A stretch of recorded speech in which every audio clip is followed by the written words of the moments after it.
Once again, ladies and gentlemen, boys and girls, and children of all ages, you're now tuned into the Investor Show. As always, this is your gracious host, the Prince of Investing, coming to you guys and girls live all the way from the beautiful city and state of Denver, Colorado. Don't forget that like, subscribe, comment, and share button. And as always, I don't have a lot of time, and I definitely know you guys and girls don't have a lot of time, so we're going to jump straight into it. So one of the things I want to sit back and analyze with you guys and girls, as you can see, we're going to be talking about why I only own 10 stocks.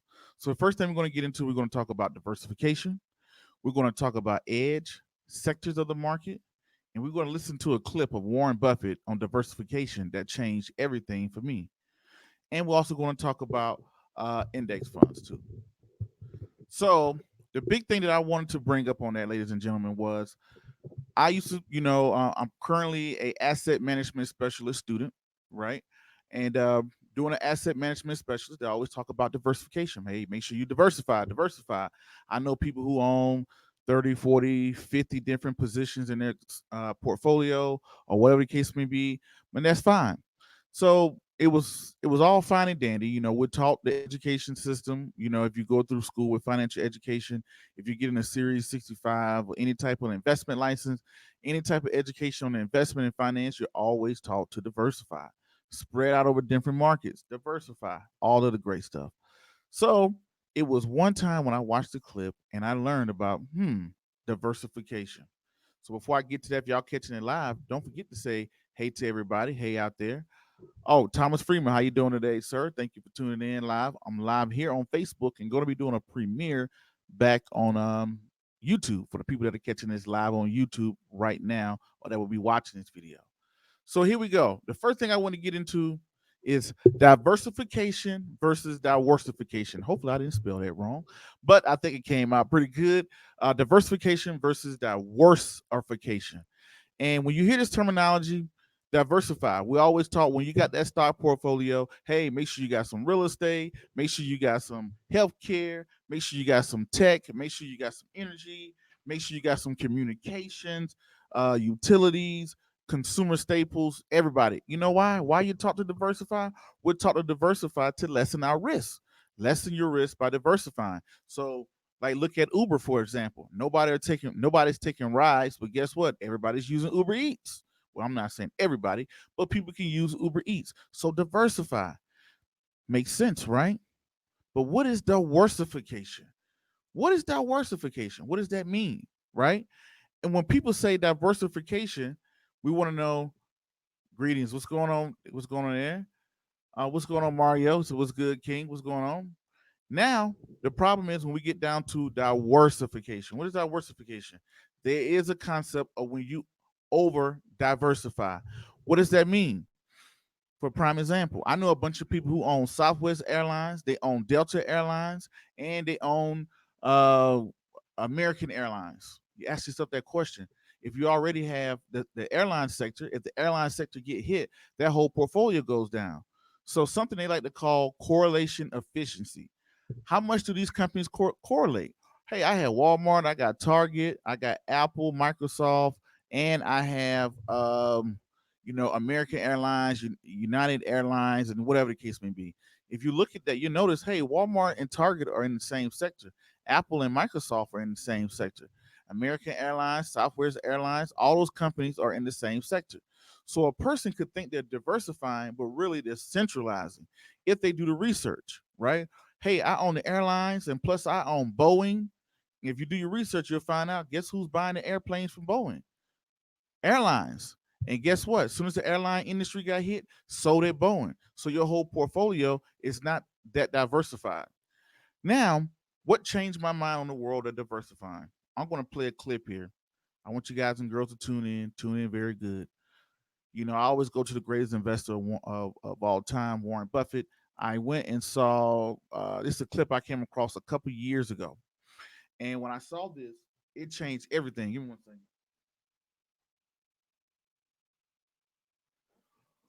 When I saw this, it changed everything when it came down to the world of investing, right? And what I mean by did it change everything? It changed everything. Why did it change everything? Because it made me look at diversification totally different. So I'm going to go in here and I'm going to pull up a clip, and I want you guys and girls to listen to this, right? I'm going to play a clip. This is Warren Buffett on diversification, right? This is one of his annual meetings. Looked like it was probably the late 90s, early 2000s. Maybe I'm wrong. I don't know when it was, but I know it's one of his annual meetings years ago. He looks a whole lot younger. And he just looks older footage. So here we go. I'm going to play it. Oh, let me make sure I'm going to share my screen and I'm going to play it at the same time. So y'all tune in to hear what Warren Buffett has to say about diversification.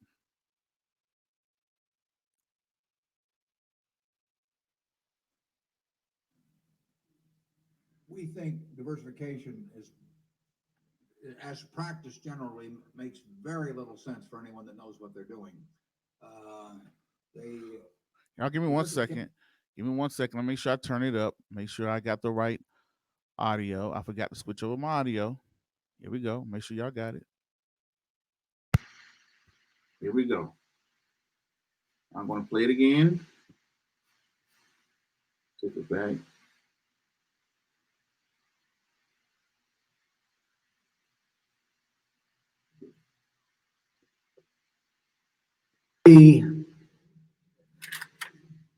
We think diversification is, as practice generally, makes very little sense for anyone that knows what they're doing.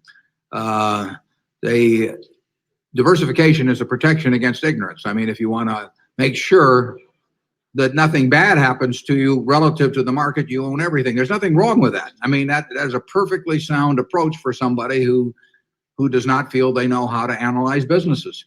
If you know how to analyze businesses and value businesses, it's crazy to own 50 stocks or 40 stocks or 30 stocks probably, because there aren't that many wonderful businesses that are understandable to a single human being in all likelihood. And to have some super wonderful business and then put money in number 30 or 35 on your list of attractiveness and forego putting more money into number 1 just strikes Charlie and me as madness. And it's conventional practice, and it may, if all you have to achieve is average, it may preserve your job, but it's a confession in our view that you don't really understand the businesses that you own. On a personal portfolio basis, I own 1 stock, but it's a business I know, and it leaves me very comfortable. So, do I need to own 28 stocks in order to, have proper diversification? Be nonsense. And within Berkshire, I could pick out 3 of our businesses, and I would be very happy if they were the only businesses we owned and I had all my money in Berkshire. Now, I love the fact that we can find more than that and that we keep adding to it. But 3 wonderful businesses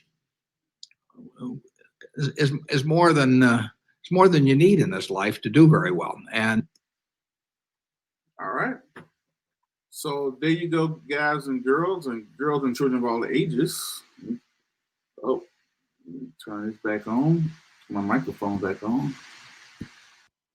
There we go. So you heard it from Warren Buffett himself on diversification. He said, hey, if you really properly know how to analyze a business and you know how to read financial reports and you know what you're doing, why would you spread your money over 30 different companies?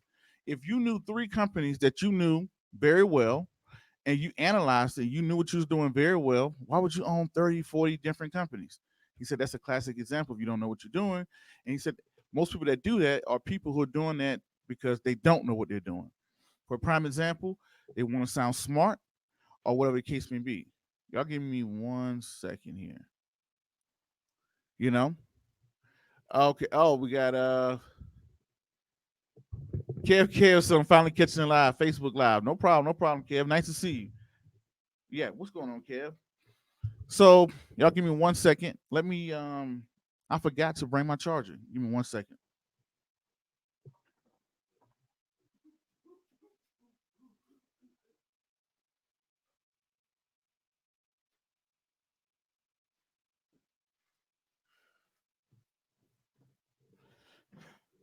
So for the people that are coming in now, we just played a clip of what Warren Buffett was talking about when he spoke about diversification.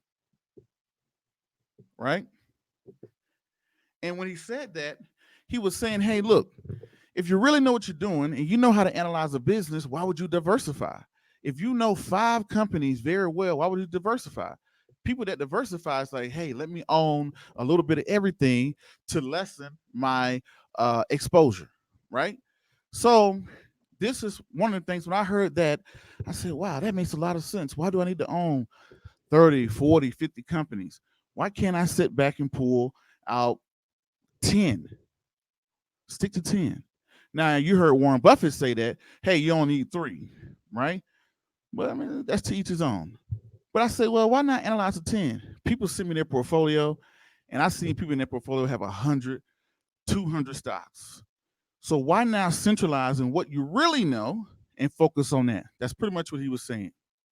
That a lot of people diversify because they don't know what they're doing. So, which is perfectly fine. It's a perfectly good strategy, right? So now let's get into something that's more simpler.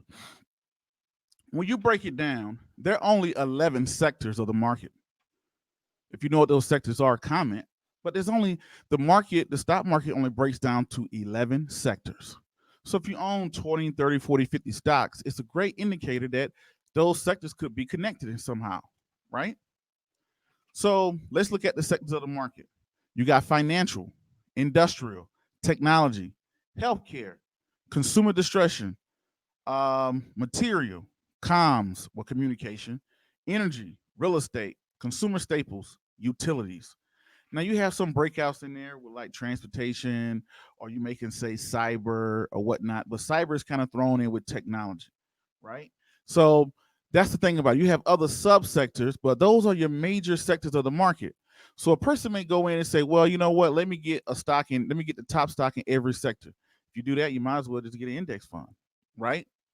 But if you know what you're doing, if you know what you're doing, that's what you got to think about.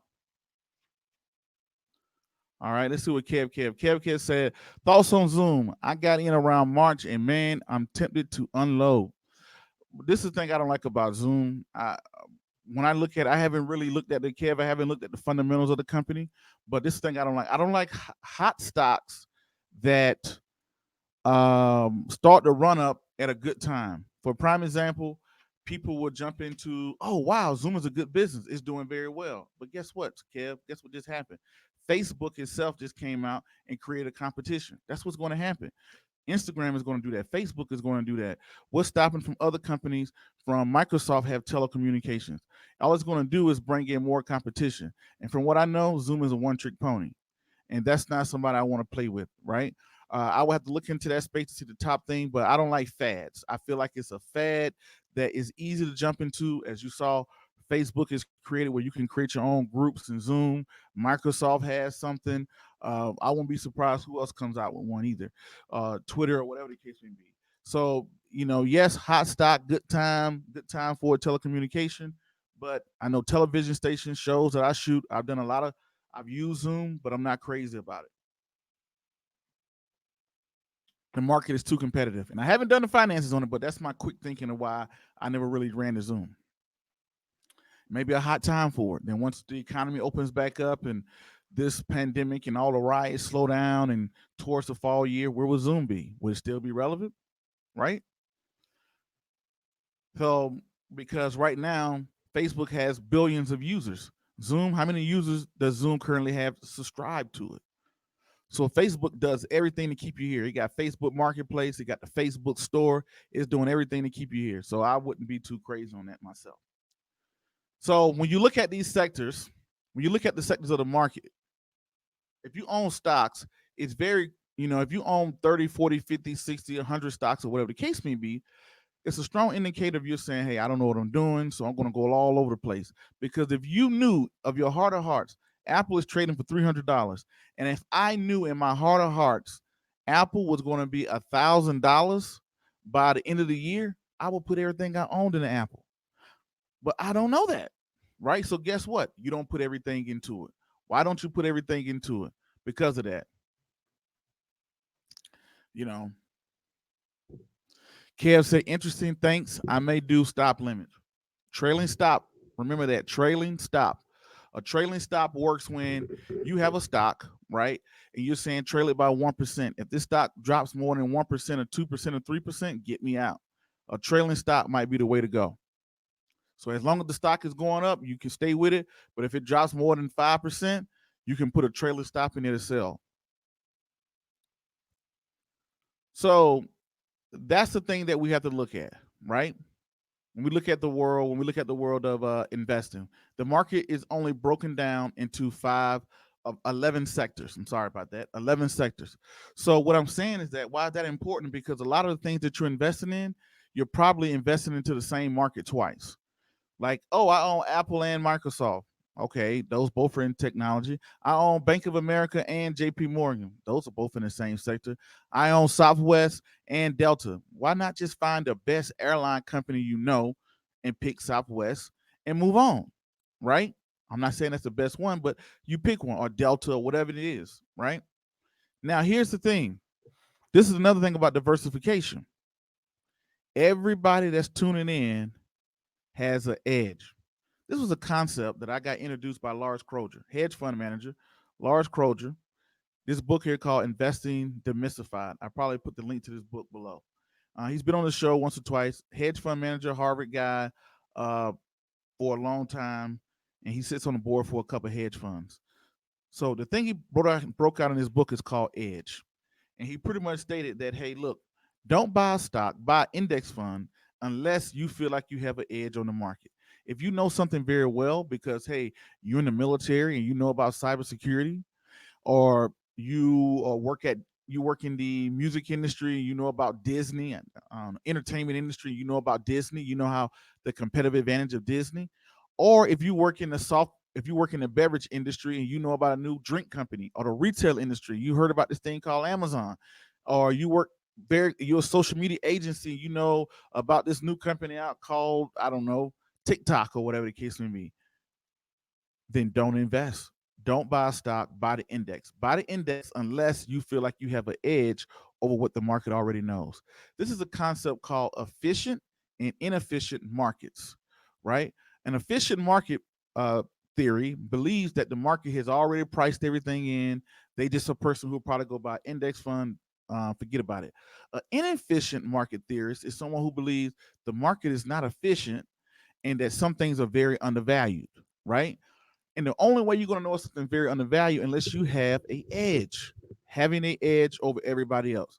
Nobody knows about cybersecurity, but I know about a company called Frontnet, or I know about a company called CrowdStrike, or whatever the case may be, because you work very close in the industry. You work very close with Lockheed Martin. You work very close with Boeing, or you work in the airline industry. Don't invest unless you have an edge. And the likelihood that you have an edge over, if you know financial, technology, healthcare, consumers, material, comms, energy, real estate, is probably not very likely, right? So you find, like me, for example, I don't know energy very well. I don't know energy very well, so I kind of stay away from it. I don't have to get them all right. I just got to get a couple right. And let's take for a prime example. I may not know utilities very well. Energy, utilities, industrial. I don't really know that too well. Yes, I can learn it, but a lot of you guys and girls work in these industries. You work in a manufacturing company and you know which manufacturing company is better than the next. That's when you should look at possibly investing. When you feel like you have an edge, right? Number 5, if I don't know what's going on, you get an index fund and you forget about it. You grab the SPY or the QQQ. SPY is the S&P 500. QQQ is the QQQ is the Nasdaq, or you can get the DIA, which is the Dow Jones. Those are ETFs that tracks the major indexes. So you can say, hey, you know what? I don't know what's going on, man. I'm just grab the S&P 500 and forget about it. But if you got the S&P 500 index and you got 600, 700 stocks, when you look at the uh, coefficient index, you're going to be able to see that. I'm probably pronouncing that wrong. It's a coefficient. It's pretty much an indicator that tells you how much of the portfolio is correlated to each other, right? How diversified is this portfolio? You're going to realize you're probably not as diversified as you think. You got Coca-Cola and Pepsi and this. Why not just get Coca-Cola and forget about the rest? Take me, for example, the airline industry. I could have got an ETF called Jets, JETS, or I could have picked an individual company. I could have bid whatever. You know what? I picked one airline company, Southwest, forgot about it. So many other people got 50, 11, 30, but it make a lot of sense to say, hey, look, if you know finances and you know how to evaluate a business, it's not that many great businesses out there. And if there are not that many great businesses out there, right? If it's not that many great businesses out there, why not just pick one, two, or three and just ride off into the sunset? That changed everything. That's why I keep my portfolio below 10 stocks. Because when I go over 10 stocks, I start evaluating, do I really know what's going on with these companies? Do I know the total revenue? Do I know the gross profits? Do I know the net profits? Do I know the debt? Do I know the revenue streams? Do I know the future? Do I know if they're profitable, their profitability? Do I know who their competitors are? Do I know this whole sector? And if you're going over 10, that's when I look at it and say, man, come on, do you really know all these companies? Do you know 100 companies, 120, 140 companies, revenue streams or whatnot? Why not just focus in and become great on what you are? Like take me for example, right? I'm not a great speller, but I can talk very well and I can communicate with people and I got very good people skills for the most part, right? But guess what? Either I can focus on my people skills or I can focus on what I'm not great at. If you're smart, some people will hire what they're not great at and focus on what they're great at to become better at, right? So, hey, you know what? Instead of me trying to figure all of this other stuff out, great. You know what I'm gonna do? I'm gonna hire somebody for that, hire somebody to do my marketing so I can focus on more investing because I'm good at that. So you stick to what you know, and you become great at what you know instead of trying to spread yourself out.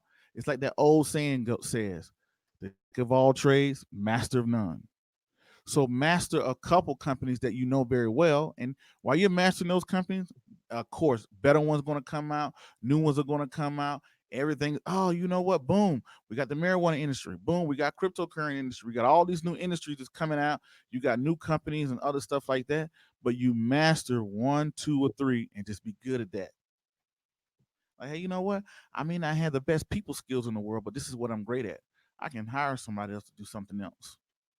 So that was the thing about it, diversification versus diversification. Why I only own 10 shares. I like to focus in. If I get over 10, I start to reevaluate everything that I purchased because I feel like, hey, I'm probably over diversified or I probably don't really know what I'm doing here. Start to rediversify. And probably when I get older, I'll probably do less than that. But that's the thing I want to kind of give you guys and girls because we always talk diversify, spread, right?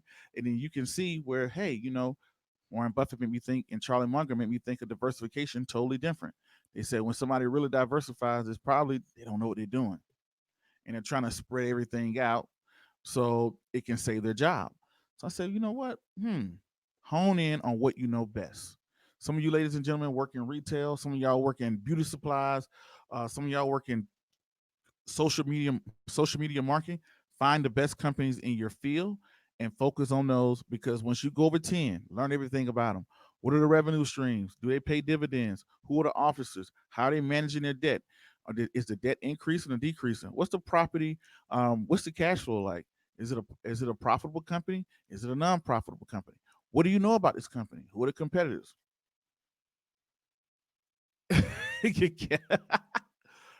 Kevin, I say it all the time. Kevin said, "Would you share the companies you have in your portfolio?" Uh, well, I just gave y'all one right there. I told you I had Southwest. I got Southwest. I got Berkshire Hathaway. Um, I have Apple. Who else I got in there? I gotta look. I gotta do what's in my port. You know what? I'll probably do a video on that. I'll probably do a show. What's in my portfolio? And it may shape. Sometimes I get thrown out, Kevin. Sometimes I'm like, man, Apple looks good, but Microsoft too. Apple and Microsoft. Maybe I just grab both, right? Or ooh, Southwest Airlines look okay at a good time. Delta may look good, but whatever the case may be. But I told you guys and girls, the government has an invested interest in Southwest and Delta that I know of. I can't speak about everybody else because I picked the top three in the industry. Once Southwest goes over $36, it's profitable for the government because they have 5-year warranties on Southwest. I think Delta's at like 24, if I'm not mistaken, right?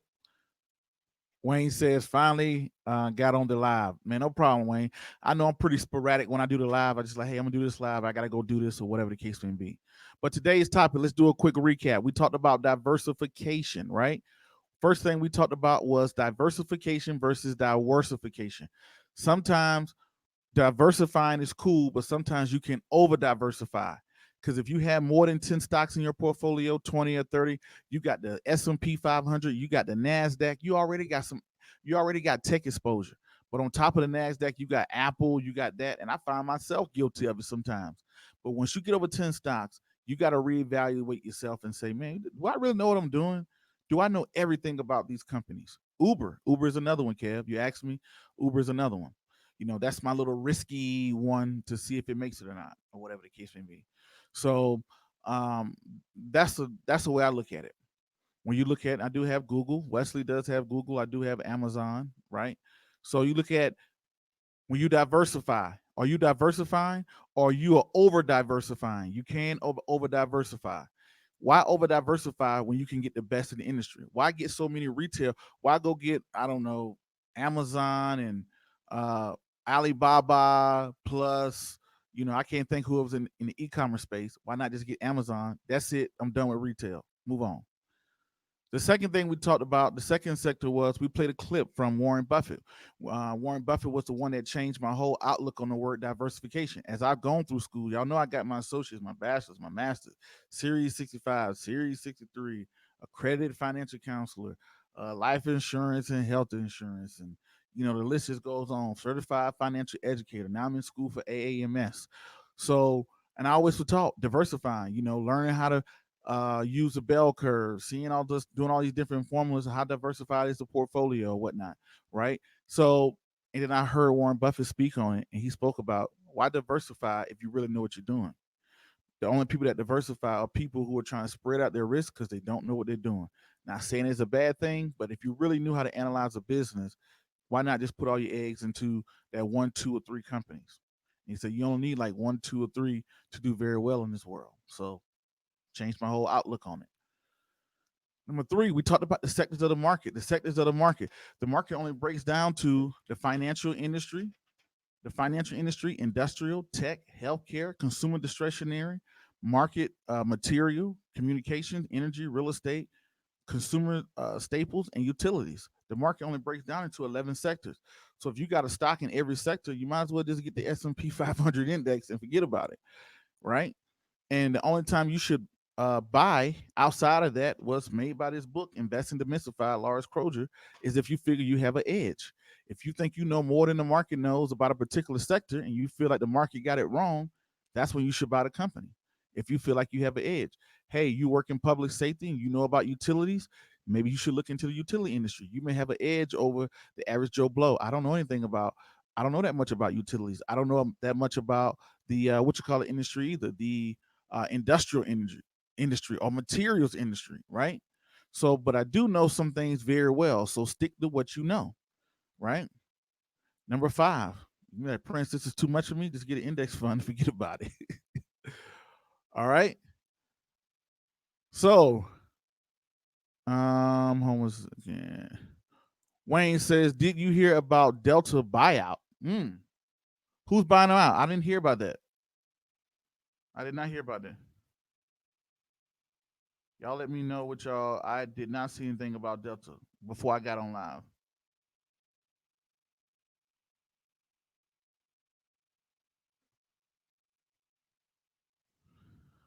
Okay. All right.